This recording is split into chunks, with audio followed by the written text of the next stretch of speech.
2000년 6월에 대규모 소매 점포 입지법인 대점법이 시행되어 대형 슈퍼마켓의 개점이 자유로워졌습니다.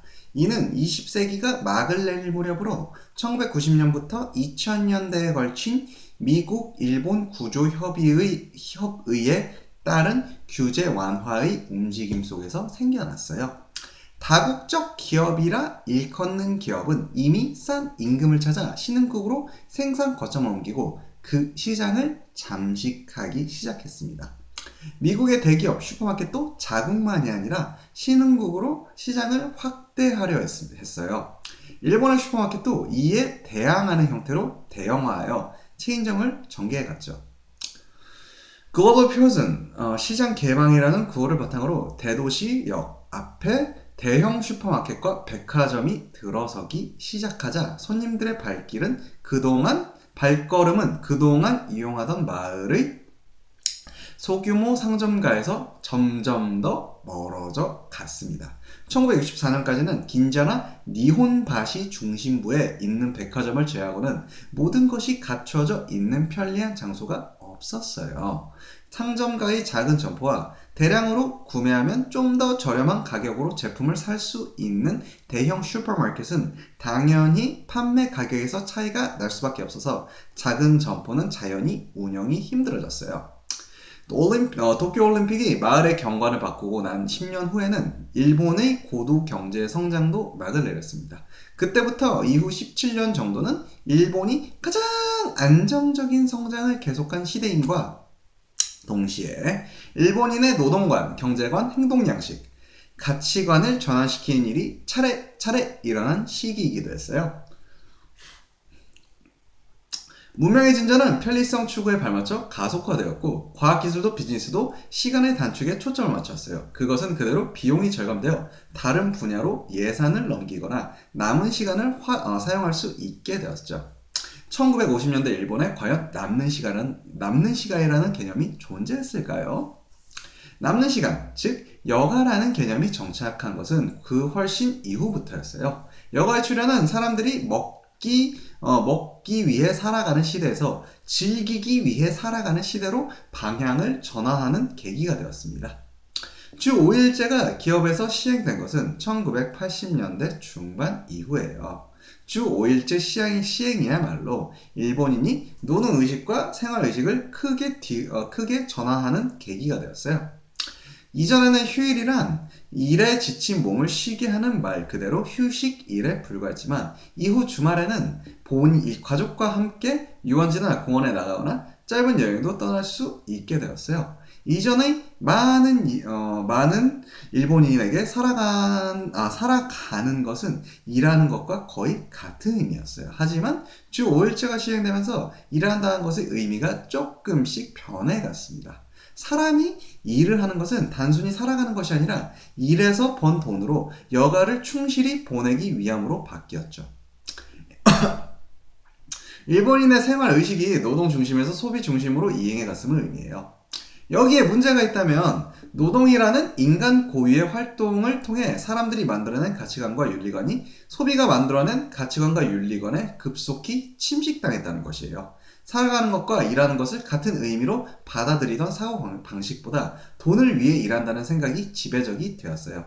소비는 욕망의 함수입니다. 처음에는 그저 생활에 필요한 것만을 소비하지만 그것이 채워진 후에도 계속 확대 재생산돼요. 만일 경제 발전이 지상의 명제라면 소비와 욕망을 끝없이 확대 재생산하는 것은 필수이며 일은 욕망을 채우고 돈을 얻기 위한 수단이라는 사고방식이 정당화되어야 합니다. 그 결과 돈을 얻기 위해서라면 수단을 가리지 않는 극단적인 사고가 생겨나는 토양이 되었어요.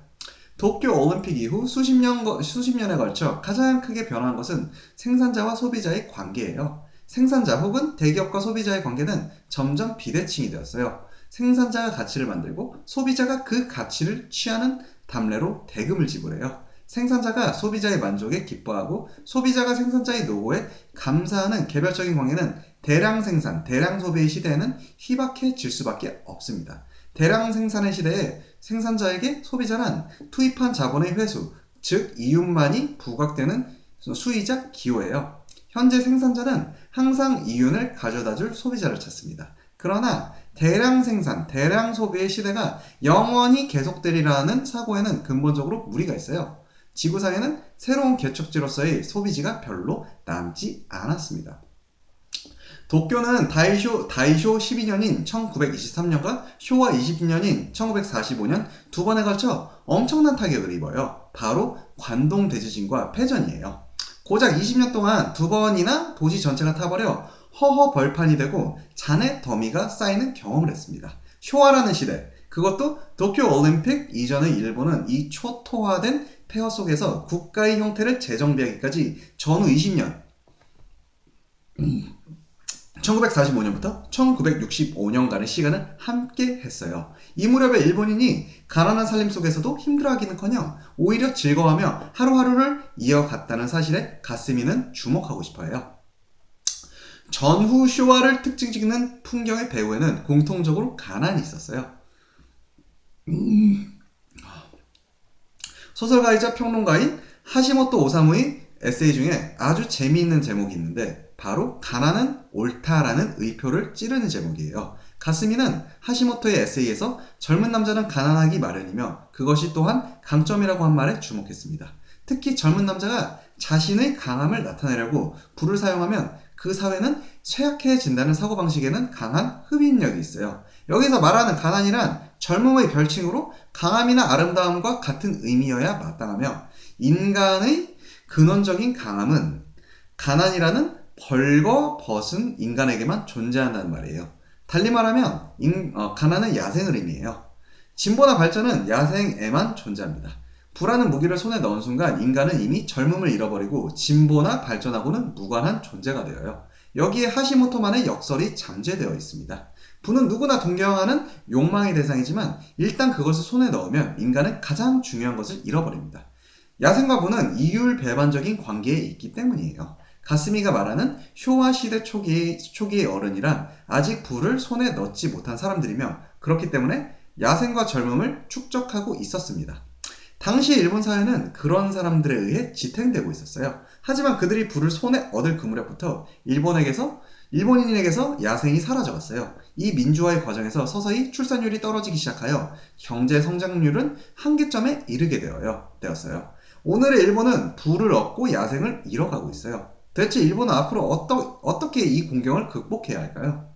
이것이 어쩌면 소상인과 관계가 있지 않을까 가스미는 슬며시 해결책을 제시합니다. 원자력 발전소는 현재 얻을 수 있는 에너지라는 부를 위해 사고의 위험이나 폐기물 처리 등의 비용을 뒤로 미루는 기획을 바탕으로 건설되었어요. 일찍이 카드 사회가 도래했을 때 자주 듣던 Play Now, Pay Later 이라는 사상이 국가 차원에서 응집된 것이 원자력 발전소 건설이었습니다. 원칙적으로 기술 안전상의 문제나 원전 입지 문제는 각각 냉철한 조사 결과 분석에 따라 사전에 지불해야 하는 당연한 비용입니다.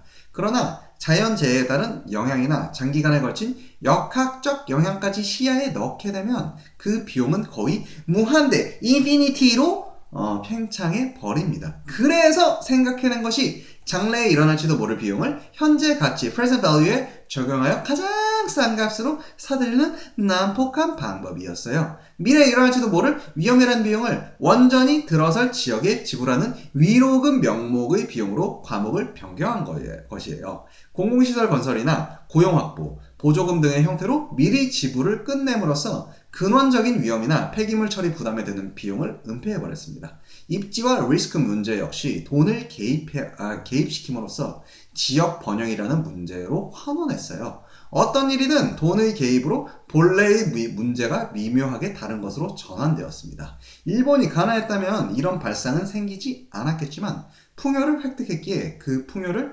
보장해주는 돈의 만능성에 의존하려 했습니다. 다시 한번 하시모토의 말을 빌리면 자신의 약함을 은폐하기 위해 돈으로 산 안전 신화는 야생이 쇠약해가는 징후였어요. 원전 신화가 화폐 신앙이며 풍요의 결과라면 그 반대에 있는 것은 가난이자 가난한 시대를 살아남은 사람들의 야생의 지혜입니다. 소상인이야말로 야생의 지혜를 지혜로 시대를 살아나온 삶의 한 방식입니다. 인간이 만들어낸 사회는 불합리로 가득합니다. 인간은 원래 불합리한 존재이기 때문이에요. 따라서 인간은 반드시 경제적이고 합리적으로 행동한다는 명제에서 출발하는 논의는 수상쩍습니다. 강조하고 싶은 것은 역사나 사회 같은 큰 틀에 관해 사고하려면 인간은 반드시 자신의 의사와는 다른 것을 실현한다는 점을 가정하고 있는 사상이 아무쪼록 필요하다는 것이에요. 가스미는 성장하는 것, 경제적으로 발전하는 것, 국제 경쟁력에서 우위에 서는 것에 대한 강박관념에서 벗어나야 한다고 해요. 경제 성장에 의해서만 사회의 안정이나 개인의 행복, 국가의 지위를 그릴 수 있는 지성이라면 이것들도 돈으로 살 수 있을 정도의 것밖에 되지 않아요. 실제로는 그 어느 것도 돈으로 해결할 수 없음을 수십 년간의 세계 역사를 통해 명백히 확인해 오지 않았던가요? 오히려 경제 발전이 어느 단계부터 격차의 확대나 문화의 빈곤화로 향했다고 보는 쪽이 자연스럽다고 해요. 이것은 경제의 확대가 다양한 문제를 해결하는 단계를 지나 새로운 문제의 원인이 되는 단계로 접어들었음을 의미해요. 가스미는 현재의 피폭지에서 희망을 찾아낼 수 있느냐 하는 논의를 전개하고자 해요. 그는 가능하다고 생각합니다. 물론 방사능과의 공존이 원전을 용인한다는 의미는 아니에요. 가스미는 후쿠시마를 새로운 미국 뉴딜 정책의 대표적인 장소로 지정해야 한다고 해요.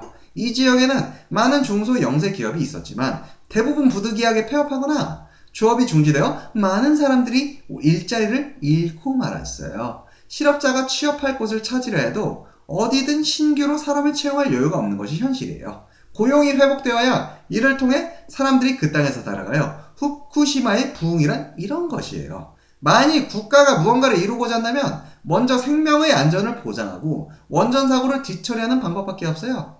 또한 공장 유치나 고지대 택지 조성, 외자 유치 같은 것이 아니라 현대판 뉴딜 정책이라 할 만한 공공투자 등으로 이 지역에서 살릴 수 있는 산업을 일으켜 일이 돌도록 지원해 나가야 해요. 일이 돌기 시작하면 창업할 기회 또한 커져요. 우리는 지금 후쿠시마가 가난하다는 사실을 잊어서는 안 됩니다. 가난이란 폄하의 의미가 아니라 앞으로 성장할 수 있는 가장 중요한 요인을 갖고 있다는 의미예요. 가스미는 거기에 큰 가능성이 있다고 믿고 싶어 합니다. 가족이나 지역 공동체가 해체되어 한 사람 한 사람이 자기 결정, 자기 책임으로 살아가는 시대는 소비 자본주의를 추진하여 거기에서 이익을 얻는 자들의 목적에 합치했음을 의미합니다. 동시에 그것은 우리 한 사람 한 사람이 개인을 발견하여 그것을 어디까지든 추진하려는 결과이기도 했어요. 이것이야말로 민주주의가 진정한 결과이며 그런 의미에서 역사적인 필연이라고도 할 수 있어요. 그 기결로서 정부의 간섭을 배제하는 글로벌리즘을 받아들여 빈부격차, 도시와 농촌의 격차가 확대되었다면 그것은 민주주의의 필연이며 우리가 바란 결과이기도 해요. 민주주의가 글로벌리즘을 낳았지만 글로벌리즘이 민주주의를 멸망시키려 하는 관계を우리는 지켜볼 수밖에 없습니다. 이는 곧 자본주의 사회 시스템이 산업자본주의에서 소비자본주의, 금융자본주의로 다양하게 변화하여 그 최종적인 형태에 이르렀음을 의미합니다. 인류학은 원시사회와 현대사회를 나누는 열쇠의 하나가 상품 교환이라고 말해요. 증여, 담례라는 교환사회에서 상품 교환으로의 전환은 그야말로 혁명적인 비약입니다. 상품 교환이라는 시스템은 일단 생기고 나면 그 규모를 한계까지 팽창시켜 결국에는 지구 규모의 상품 교환 사회가 출현할 때까지 계속되어요. 이것이 바로 글로벌라이제이션, 세계화예요. 소상인이란 지금 여기에 있는 자신에게 책임을 지는 삶의 방식이에요. 가스미는 우리가 만들어낸 현재에 대해서는 책임질 일이 없고 실질적으로 책임이 있다고도 생각하지 않습니다. 가스미가 말하는 자기 책임은 본래 자신에게는 책임이 없는 지금 여기에 책임을 갖는 것이에요. 합리적으로 생각하면 불리하기 짝이 없는 역할도 떠맡아야 해요. 그러나 인간이 집단에서 살아가려면 누군가가 그 불합리한 역할을 떠맡을 필요가 있어요. 쇼와 시대의 세상의 부모들은 자기 자식뿐만 아니라 이웃 자식들에게도 책임을 갖고 있었습니다. 불리한 역할을 맡는 사람이 있어야 비로소 지역의 피가 통하고 공동체가 소생할 수 있어요. 불리함을 떠안지 않는 사람들이 어떻게든 담례를 해야 한다고 느끼기 때문이에요. 누군가가 최초로 증여적인 행위를 해야 공동체가 움직여요. 책임이 없는 일에 책임을 가질 때 비로소 지금 여기에 살아가는 의미가 생기기 때문이에요. 책임이 없는 일에 책임을 갖는다는 것은 보답을 기대하지 않는 증여라고도 할 수 있습니다. 그렇다면 보상을 기대하지 않는 증여가 가능한 것은 누구일까요? 바로 부모인 어른뿐이에요. 정확하게 말하자면 보상을 기대하지 않는 증여를 함으로써 어른이 되어요. 어머니가 아이에게 주는 사랑은 보답을 기대하지 않는 일방적인 증여입니다. 이 증여가 일방적인 것이기에 아이는 어머니에게 언젠가는 등가 교환과는 다른 형태로 보답하려고 해요. 성장이란 부모의 증여에 대한 형태를 바꾼 담례입니다. 상품 경제에서 승수 효과가 지속해서 일어나는 것을 확대 균형이라고 해요. 그런데 지금 일본에서는 이 확대 균형에 반대되는 일이 일어나고 있습니다. 설비 투자를 하면 할수록 재고가 쌓여요. 이 책에서 언급한 고도 경제 성장을 주도한 시모무라는 1980년대 중반에 이미 일본은 확대 균형의 조건이 사라졌으니 축소 균형을 지향해야 한다고 수차례나 경고했어요. 그런데 현재에도 많은 정치가와 경제인들이 확대 균형의 꿈을 쫓고 있습니다. 신기하게도 축소 균형을 제창하는 경제학자나 비즈니스맨은 거의 없어요. 소상인은 확대보다는 계속 존속하는 데 우선을 두는 장사입니다.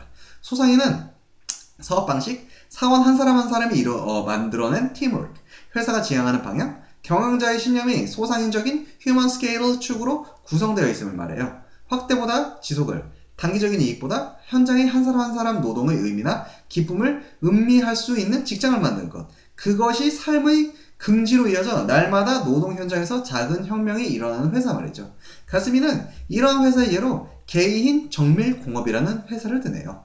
경세재민, 이것이 의미하는 바는 지금 여기에 살아가는 사람들이 살아갈 수 있게 하는 수단이라는 뜻이에요. 가스미는 일본이라는 국민 국가의 구성원으로서 가스미 자신의 의사와는 무관하게 지금 여기에 우연히 태어났어요. 가스미는 지금 여기에 어떠한 책임도 지지 않아요.